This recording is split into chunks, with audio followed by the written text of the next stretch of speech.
Hello,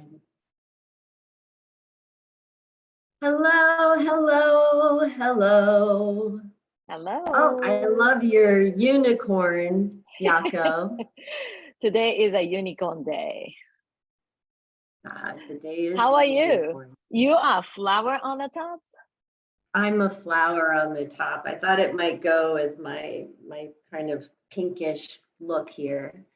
Cool. I like that.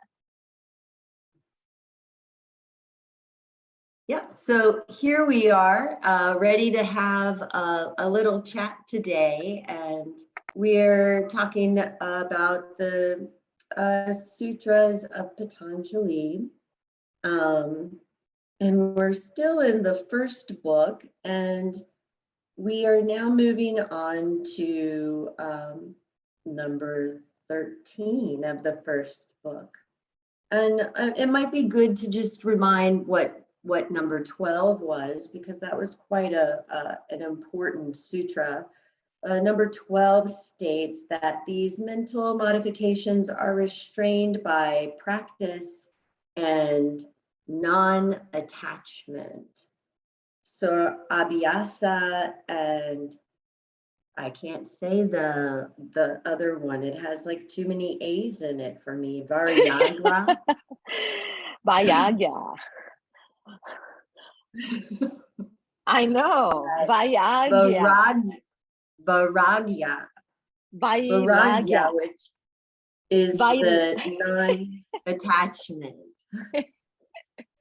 Um, but so 13 is talking about the practice of these two. Effort towards steadiness of mind is practice.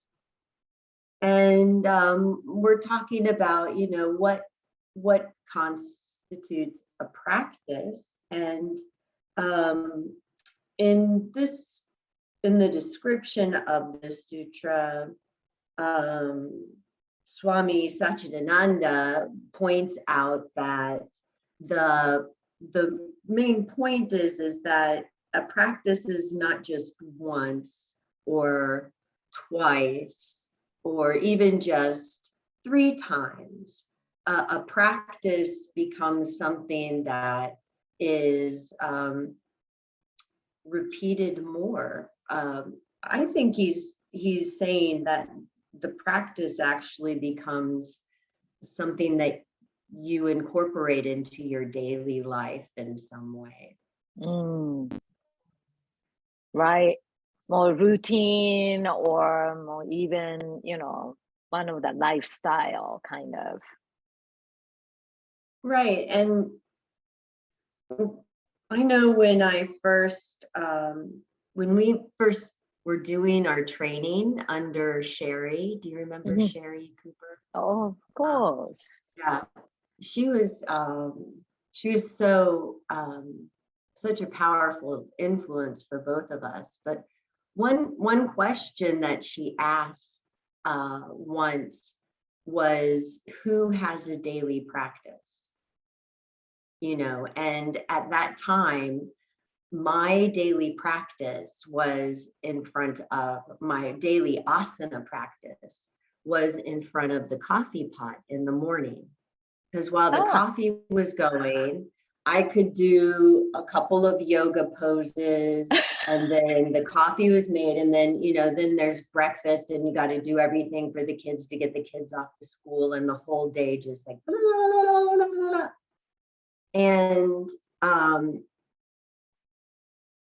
and that was a practice. She was looking for what would be considered a formal practice. But with the time that I had in my life, that was the most formal I could make my practice. Where I could say, well, every day I know I have this time, standing in front of the coffee pot here where I'm not quite mentally ready to do anything, but I could physically start to do something with myself that's beneficial. And I'm just saying that because I think that's what Patanjali means when we're talking about incorporating a practice. You can't take some extreme thing and shove it into your life and assume that your life is going to make that much room for it. You have to look for where you already have room in your life to incorporate a practice. What do you think?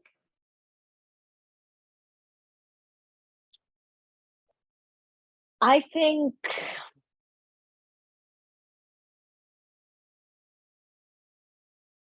yes. So I got like, Patabi Joy said, practice and practice, and it all comes from practice.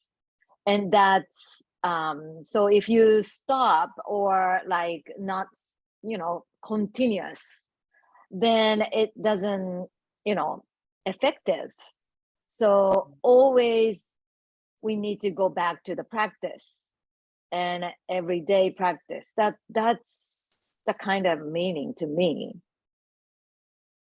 So I understand a practice go into your lifestyle. That's even more like, closer, because everybody have a different life. And I think I like that way to cooperate, and still you can keep going. And that's so, smart. Yeah, and I think that, part of what we're talking about is a non-attachment, right? Like you can't be attached to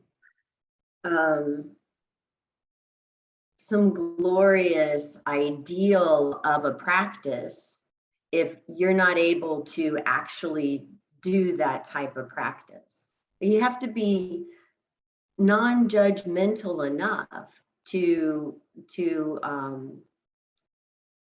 accept your practice. This is the practice that I'm capable of doing now. This is the practice that I can do today. And because some people they won't do a practice unless it is the ideal of what they want it to be. Like, same thing with I don't know, buying a car or something. They won't buy the car unless it's that Tesla that they have to have. But, in the meantime, they can't afford a Tesla. There's no Teslas available in their area. They better just go get that Dodge so that they can get back and forth to school or to work, right? You can't be so attached to what it is when you're fulfilling a need that you have. You can't be attached to what that looks like. Right. So in that way, I think these two become inseparable.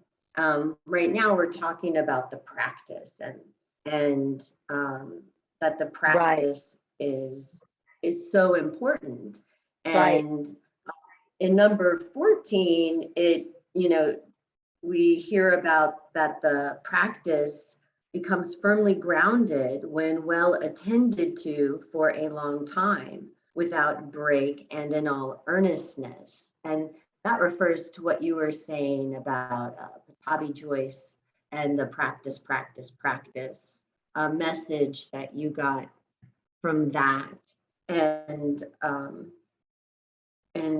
what would you say, if you look back, Yako, on your practice, how long were you practicing yoga before you noticed a big change, some big change? Let me be more specific. What about a change in the flexibility of your hamstrings and calf muscles? Because I know, like, initially you were very interested in your physical practice and looking for those changes in your body. But how long did it kind of take you to see some sort of change?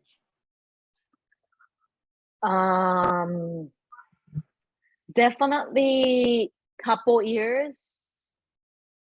So I started yoga like once a week, just a little like stress relief, feel good.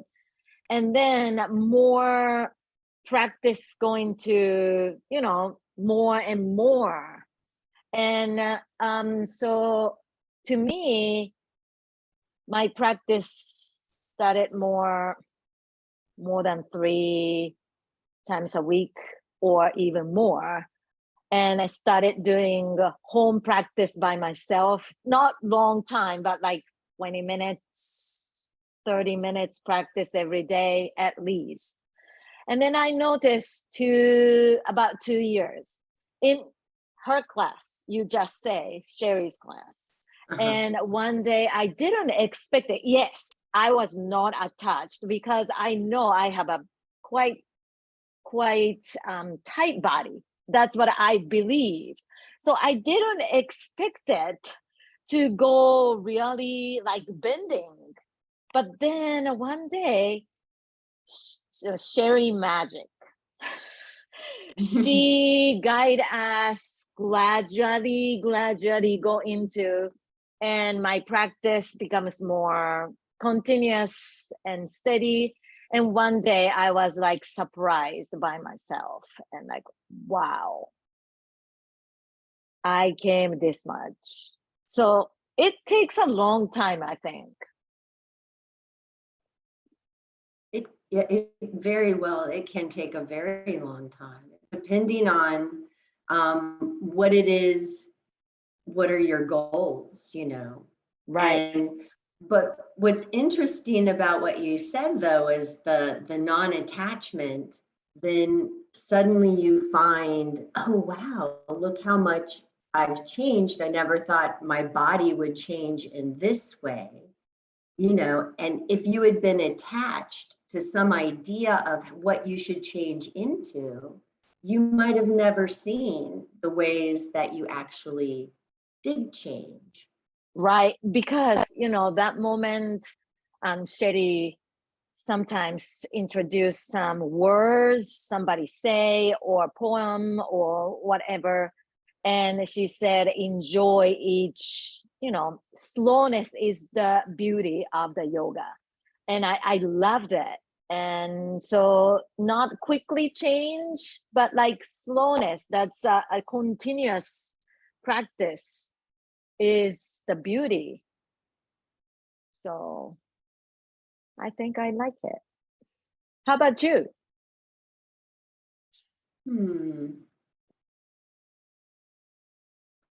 Well, I think that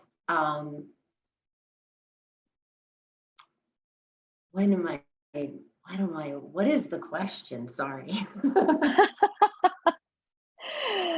Do you have any like continuous practice, steady and something like you change any benefit you received? Yeah, I think my best example of that, or what comes to mind, is actually a meditative practice that I started doing when I was going through my divorce many, many years ago. And I had a lot of anger and a lot of pain. And my situation with my children meant that, this practice I was able to do like on the weekend, once every 2 weeks. And it was a meditative practice. And I kind of designed this imagery process of throwing the anger like out of my crown chakra and just like hurling it across the universe to where, go do some good over there or something like that. And I used this practice for a good 3 years or so, and it did make a big difference, I Okay. think, in my ability to get through that situation. And so that, and there, I've had other little practices that have helped me deal with moving emotion through me, which some are physical practices like tapping, or we could argue that a pranayama is actually also a physical practice as well as a mindfulness practice. More of those practices would be where my examples would come through instead of from the physical practice of yoga. Cool.